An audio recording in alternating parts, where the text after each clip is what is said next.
All right, welcome to the Sex Obviously podcast with myself, Dr. Love, and Dr. JJ, where we are going to be talking about, well, sex. Obviously. There you go. All right, so I think we need to talk about what brought this about. Like, what made you decide, Doc, that you wanted to do a podcast? I think for me, I talk a lot about sex. I talk positively about sexual relationships, dynamics, vetting, things of that nature. I get a lot of questions in my inbox from friends and even some family members about, wanting to explore their sexual side, but not knowing where to start, how to actually pick a partner that is in tune with them sexually. And so I figured, fuck it, I have a lot of sex. I know some things. Yeah. Let's start this podcast. And then I have this amazing partner in you, Dr. Love, that feels similarly about sex. So why this podcast for you? It was just another outlet for me to talk about nasty things, and that's one of my biggest pastimes. So there's that. Seriously, yeah, no, that's no, it's his biggest pastime. But talking nasty. Yeah, it's true. But also, I think that there's so many technical terms and things that in my more recent exploration, I found out that are out there that made me just like, man, there's a lot to know. Right. And I am a naturally curious person, but I think a lot of people are a little scared to be curious because curiosity killed the cat, which, could be good or bad. Excuse me. I'm sorry. I know I like to go on and run on sometimes, but I'm just saying. Bring it back. Thank you. My point. Your point, sir. My point is people feel, I think, even like guilty for feeling curious. And so if we can have some fun, talk about some things that people might otherwise feel comfortable or uncomfortable about, make them comfortable with it, help people have a good time with one another, we can save love out here. That's what I'm about. Making sure that people love better and have happier lives. Right? And fuck a lot. Yeah, that's what I'm about. I'm sorry. Let's just... Yeah, we're talking about get sex, to the good right? stuff. That is true. Right. So, love, relationships, all of that is naturally in it. But for me, I remember feeling like I was abnormal with like my sexual desires. You notice that, like, I don't know. I feel like I was taught that men had really, really high sex drives, right? And so for a woman to have the drive that I have, I felt very much outside of the norm.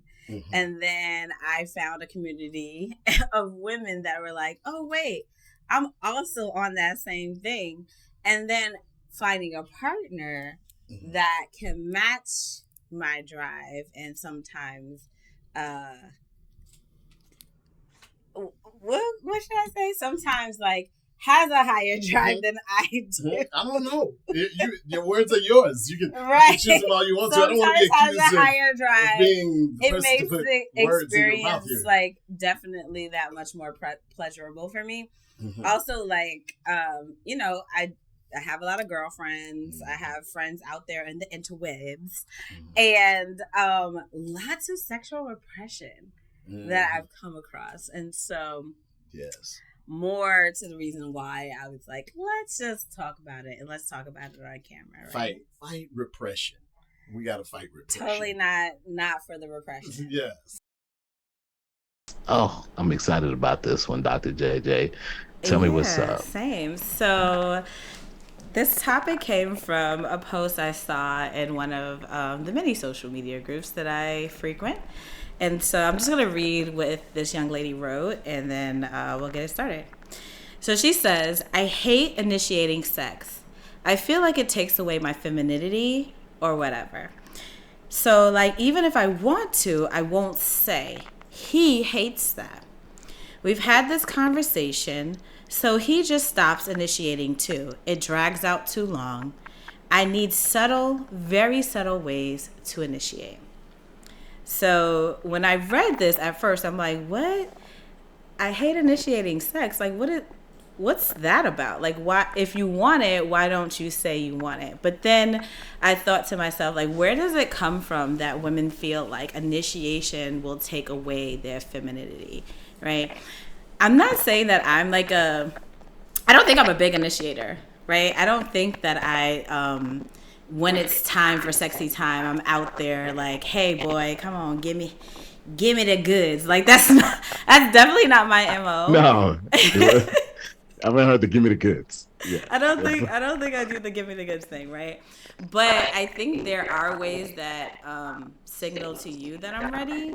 But I didn't realize that so many women, because as I'm reading the thread and reading the comments, so many women are talking about like, I don't feel like I'm living in my feminine energy. I don't feel like I'm in this feminine space if I'm initiating. And some women went as far to say that I feel masculine initiating sex. So I'm not really sure where that comes from, but I did a little digging because that's what I do, right? Dr.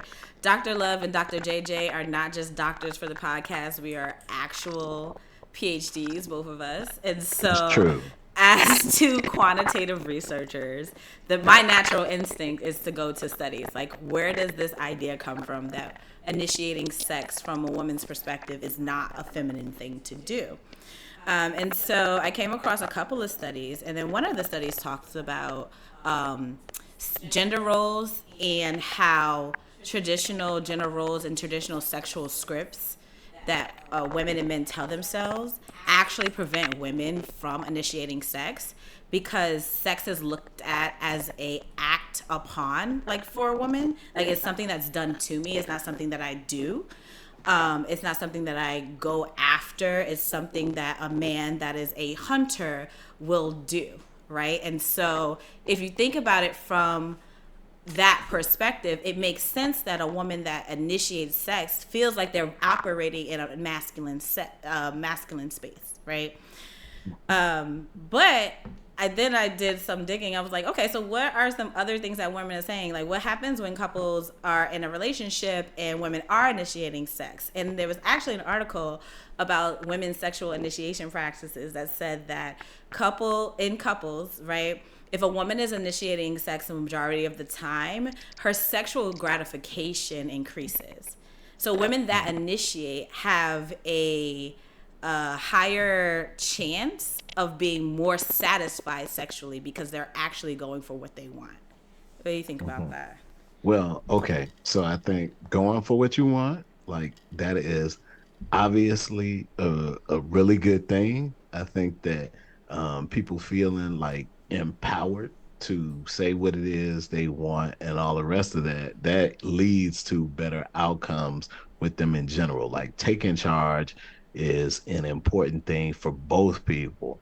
I don't think that either like party, male, female, this whole masculine versus feminine energy, I think, thing to me, I wonder if sometimes like if some of it is not as helpful just because people can get trapped into thinking things about their behaviors that it's like, well, should I be doing this or doing that? And it's like, okay, just, think about what it is that you want and what's going to make you feel good, what's going to bring you closer to the person, what's going to, give you some level of happiness rather than what it is that people will say or feel about what it is that you're doing. Now, to the extent that it is internalized, right? All of this damn patriarchy. Once again, the patriarchy has struck us. I can't even fuck the way I want to because the patriarchy said no. Right. Now she can't even tell me she wants it. Like, this is a nightmare. This is a nightmare side effect. Like, not to say that patriarchy has a whole bunch of awesome things for men and certainly black men, but I'm just saying, like, damn, another one. Now she feels like she can't say, like, oh, I want it. I know no, because I'm in my masculine energy. If I'm telling you I want sex and I'm taking charge in the bedroom and initiating, I'm masculine, right? That is what people are saying. Yeah, I mean, yeah, you know what? If we're gonna ascribe these labels to the behavior and say this is either masculine or feminine, then I suppose we get there, right? Like, oh, okay, the man is the pursuer, which I think in most cases, most guys tend to be that individual. So it's not a problem, but everybody wants to feel wanted, right? And Right. nobody wants to feel like sex with them is a chore. So if you're always the one asking and you're like, well, is she never in the mood? Is she just giving it to me? Like, you got to remember, men and women, everybody wants to feel desired, right? And there are guys who and even after they're married, still go out and like, oh, okay, talk Hmm. to people to see if they could get numbers with absolutely no intention of using them, Right, but you just want to to know if you see, still got it. right, right. But if you don't know from home that like, okay, you're actually desirable, like it's almost like people feel as though they're in a position where the person that's their spouse is like, oh, So I want to start with our guest. How do you find your communication style to be, and how's it working for you? I think that, over time, like my communication style has definitely changed for the better. Like definitely being younger, late teens or 20s, like, you're a little, at times you could be really embarrassed to like talk about sex and like things that do and don't work for you with your partner because, you don't want to step on any toes, you don't want to offend them. At that point, everybody thinks they know what's best, and it's like, Right. yeah, my shit is what is like, that's the shit. And you don't want to sit there and kill their ego, especially if it's somebody that you care about. So, but over time, like, I've definitely learned that, like, I mean, at the end of the day, I gotta get mine too. So, That's like, I can't sit there and completely stroke your ego. And I'm sitting here like, the fuck? I didn't listen come. to words. I didn't come this time either. So, yeah. Or last time, the time before, Right. and probably not the time in the future. Right. I'm like, this can't. So, I mean, there are definitely ways that you can sit there and speak to your partner in ways that won't hurt their feelings. And honestly, if you can't, then maybe that is not the partner for you. That's definitely something that I have come to learn. If you can't sit there and accept my constructive criticism, then this isn't gonna work for us. Like, I mean, we both have to be satisfied in the end. Right. And I don't want to sit here and watch you come every time, and I'm sitting here just like, Without a word. I do Right. not want to sit here and watch you. right. And I'm like, okay. What about me? What about me? Very important. Girl, Very important. what about me? Everybody got to get theirs. Your turn, my turn. Let's share. Our turn. That sounded really anticlimactic. That's it. Yeah, it'd be that.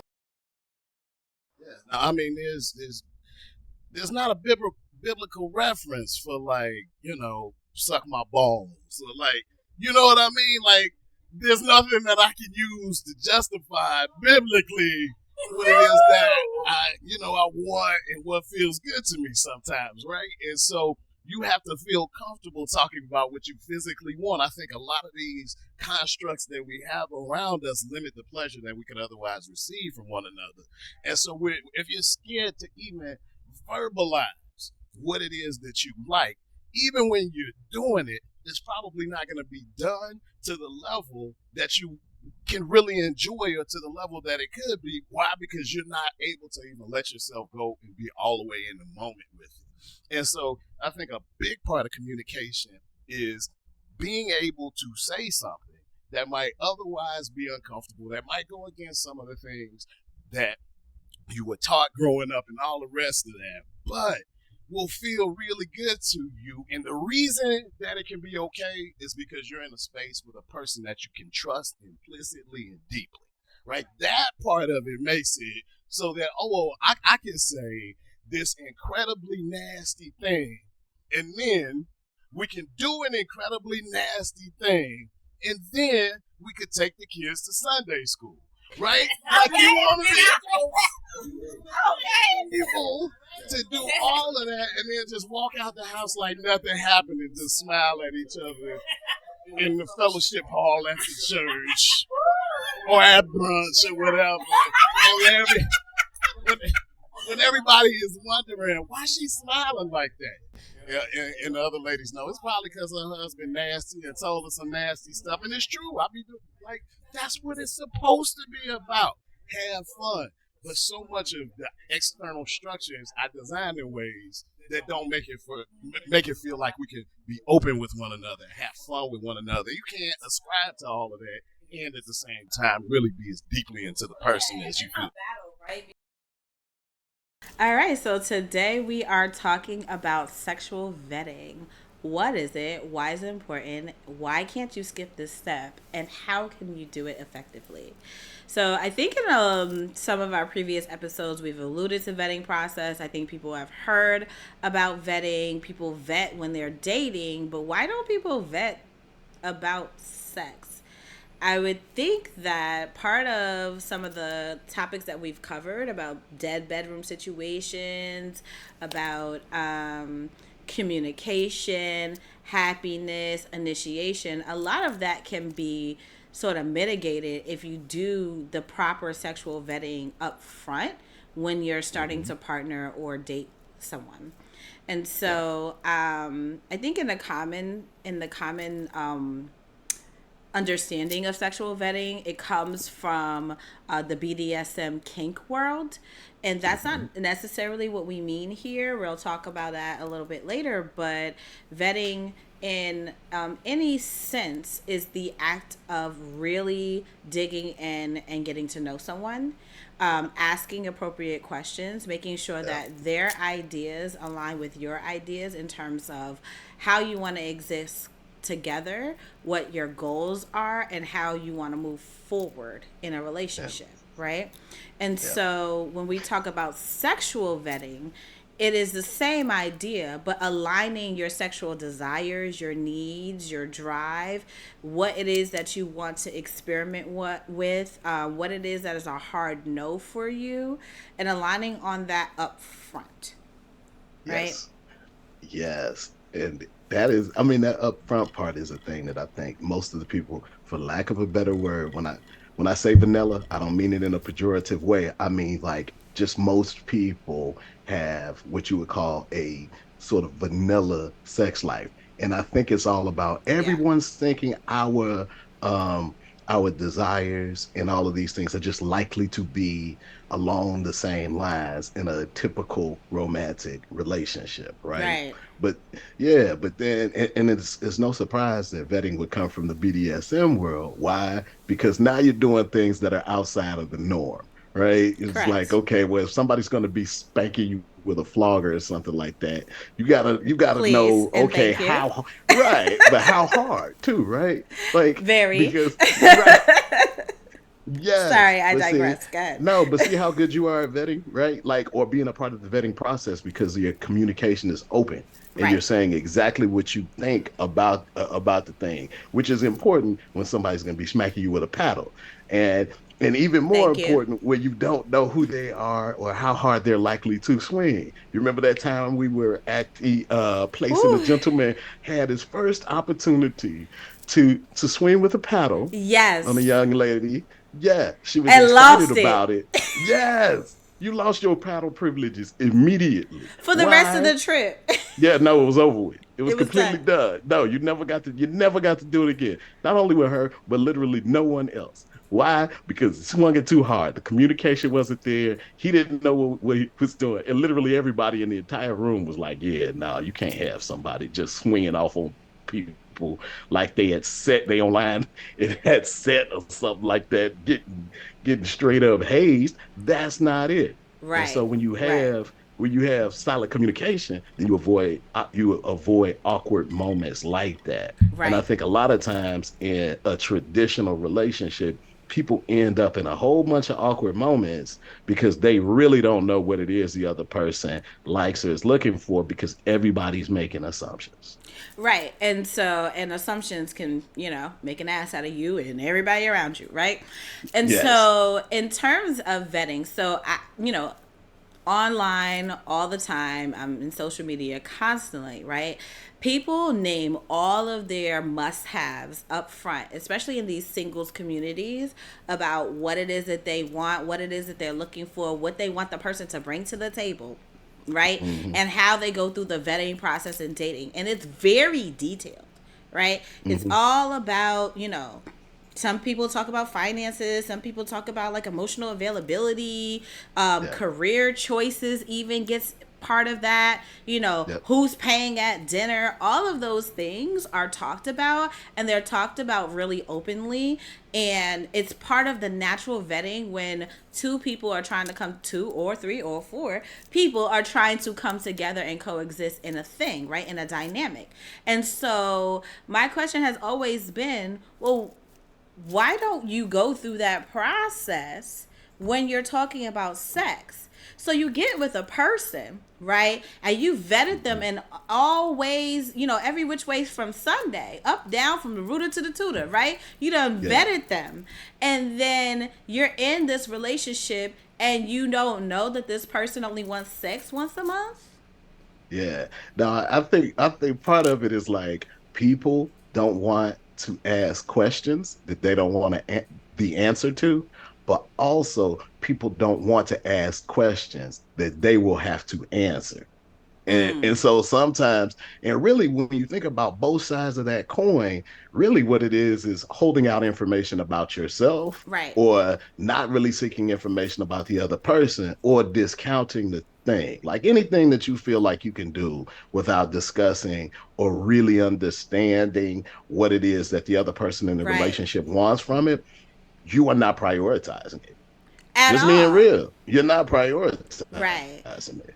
You can say you are, you can say you want to do the thing, but in terms of really being able to do it well, if you aren't seeking information from the other person and you aren't giving information to the other person, right, then how are you supposed to build? Right. And so when I was, researching the topic, because it came up, we're in some groups together and some groups separately, and this came up where there was a list of priorities and things that are important in a relationship, right? And sex was on there, attractiveness, career, finances, goals. There was a whole bunch of things on a list of priority, and it asked the members to rank their priorities when they're in their relationship or when you're looking for another person. And almost every single woman to a T put sex close to the bottom of that list. Except for me, of course. Mine was number 1. Sex was number 1. Then it was money. Of course. Then you gotta be cute, maybe, and smart. But I'm keeping it real. Hey, I'm Listen, definitely. But you fine as hell. Anyway, but listen, I'm gonna be honest with our audience, right? I think over a course of a couple of episodes, they got to know us a little bit, and they know sex is, very high on our list. Actually, of chief importance to how we relate to each other, right? And so, it was interesting to see the gender breakdown of where sex fell on that list. Almost every single woman put it on the bottom or close to the bottom, 4 out of 5, right? And almost every single man put it close to the top, right? And so when I was thinking about it, and we're thinking about, these are singles groups, and these are people trying to date each other, right? Yeah. These are people trying to date each other. And I'm like, this is really interesting to see how what it is that you think is important and what it is that counterpart thinks is important is completely misaligned.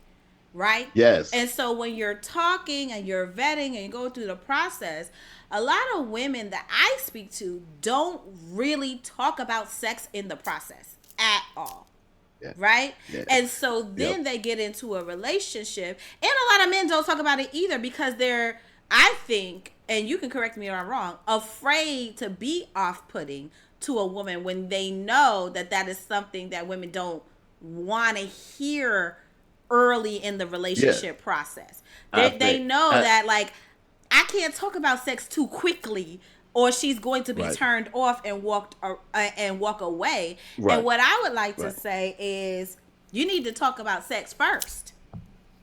Yeah, see, here's the thing. Why is it that they think that? It's all, let me shake my fist at the patriarchy again. Damn you, patriarchy, right? Because, got us again. Right, because guess what? Now a woman has to be all virtuous, right? She can't be thinking about sex at first. And then the man has to be gallant. He's like, well, I, of course, do not want sex because I need to know you in your innermost feelings before I get innermost inside you. And the interesting thing about that is, and you're not going to know my feelings until you get inside of me. Right. And everybody's lying. It's the same way when, and I don't believe in that, oh, tell me about your body count stuff, right? Because I think we're not it's doing that. We're adults. I feel like we're not even going to address that. We're adults. I feel like it's ridiculous, but both genders lie. I don't know what happens with all of the intermixed genders, but I mean, men lie and inflate. Women lie and deflate. Why? Because there's societal pressure for a woman to be virtuous and a virgin, and for a man ran through. Don't be ran through, girl. And a man to be a stud and a steed, right? And we have been around long enough to listen to enough people to recognize that there are women who aren't getting enough sex from their men, and there are men who aren't getting enough sex from their women, right? Absolutely. Like all of, and so I feel like the real truth is somewhere in between, obviously based, with respect to those numbers that you got in that little online survey. Everybody's lying. Everybody's lying. Sex is more important to women than they want to let on. Absolutely. Either that, and that's why a lot of people don't feel the level of closeness to one another in a relationship, because there's no physical intimacy. Right. A lot of times men are motivated by physical intimacy and physical 100%. Touch. If you're not touching your partner, they're not going to feel close to you. If you in many ask cases, most men what their love language is, physical touch is at the top of the list. If you ask most men what their love language is, it's going to be physical touch. Yes. When we're talking about experiences, I talked about mine, but I want to give you a chance to talk about your bedroom boredom experience. Oh, yeah. I definitely have experienced bedroom boredom. Like we've discussed in previous episodes, I've experienced bedroom death even. But for me, the boredom came in when things, like I said, became a routine. I knew exactly how long the encounter would last. Right? Like I knew oh, this is only going to take me about 10, 15. You know? Doing it like a criminal, weighing his options with a jail bid. Okay, all right. 10 to 15 bid right now. Oh. And it's going, and I could choreograph the moves because I knew it was going to happen in one particular way.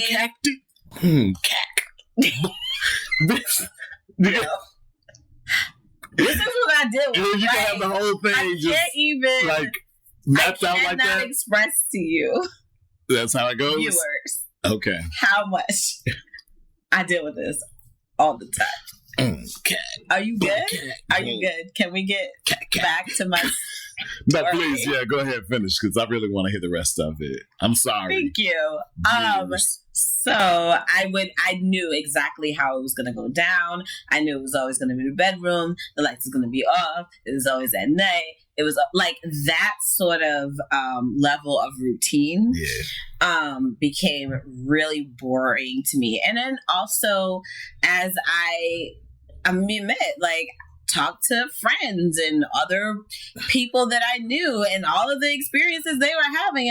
And then I started to get FOMO. So I was like, FOMO? I was like bedroom bored and bedroom FOMO all in once. I'm like, it's a horrible combination. Hanging from chandeliers.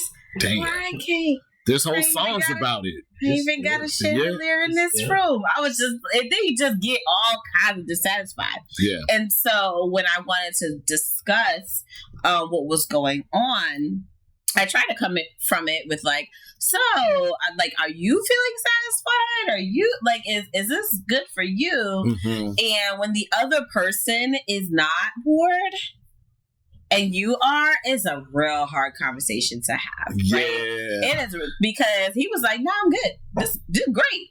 You got the best. Good. I'm like, yeah. oh, wow.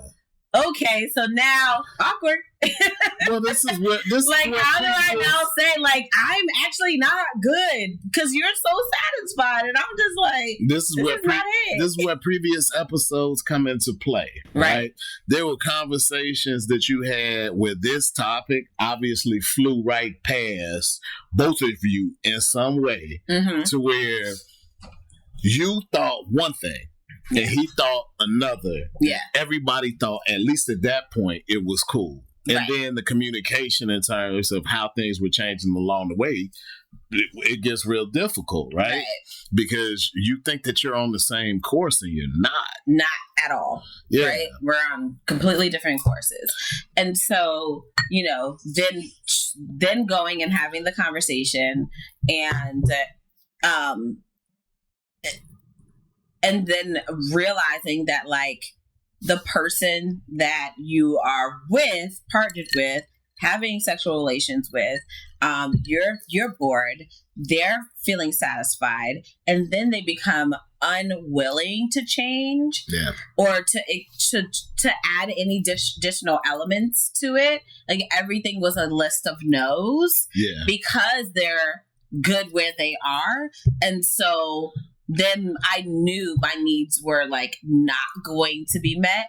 And so it's like, then you resign yourself to being like, well, I guess this is the way this is going to be. And I'm just going to continually be, like, bored here. Yeah.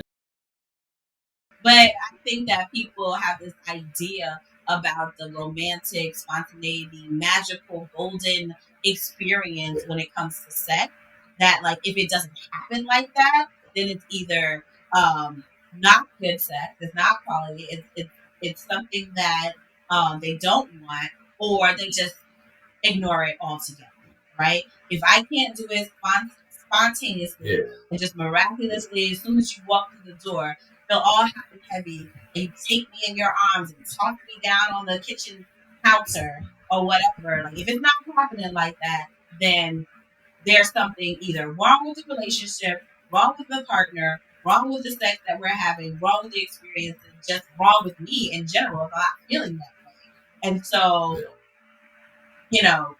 why even go through the emotion, right? And so I would say that sometimes the not in the mood, you need to dig a little bit deeper into why you're not in the mood in the first place.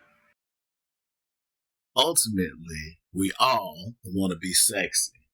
Sexy to ourselves, and sexy to the one that we find sexy, that we want to be sexy with. All right. Well, that's a wrap, folks. Thank you for coming and listening and sitting on down and entering our bedroom space. If you liked what you heard and had a good time, go ahead and like the podcast, follow us, and you'll get notifications for upcoming episodes. We are on all podcast platforms, Apple, iHeartRadio, Spotify, all of the things. We'll be now streaming on YouTube. So you'll find us there. You can always stay current and up to date with what we are doing and what we're talking about on our IG at sex_obviously. And so follow us over there, and we will catch you on the next episode.